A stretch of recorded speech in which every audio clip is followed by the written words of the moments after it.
Η διαδρομή από την είσοδο του σχολείου μέχρι την τάξη είναι κόλαση. Σκέφτομαι πως δεν θέλω να υπάρχω πια.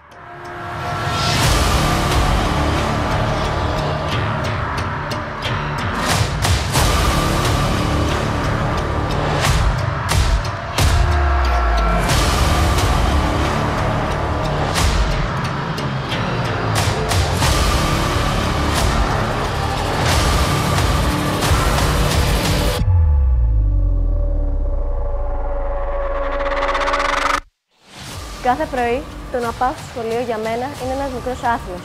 Συνεχώς ξεφυτρώνω όλο και χειρότερα προβλήματα και κάθε μέρα φοβάμαι όλο και περισσότερο.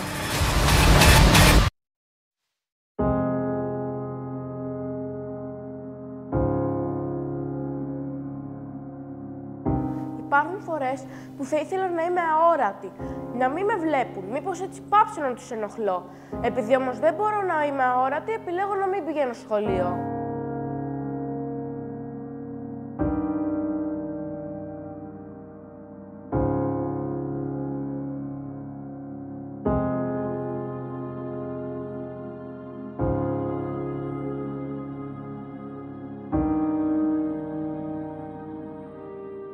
Άρχισαν να με κοροϊδεύουν για τον τρόπο που μιλούσα και κάπως έτσι σταμάτησα να μιλάω.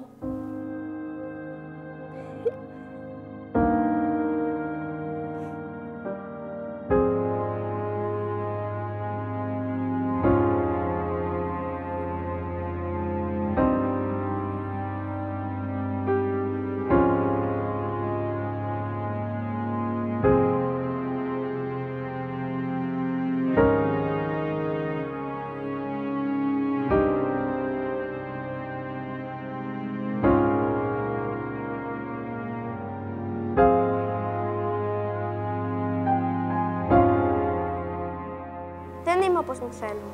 Δεν τους αρέσουν τα ρούχα μου, το σώμα μου και τα μαλλιά μου. Δεν τους αρέσει τίποτα πάνω μου και δεν σταματά να μου το υπενθυμίζουν.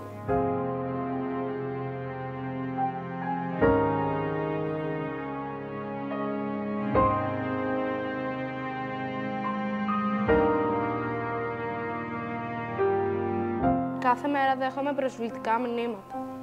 Αναρτούν φωτογραφίες μου στις συνομιλίες τους και με κοροϊδεύουν. Φοβάμαι να το πω στους γονείς μου. Δεν αντέχω άλλο.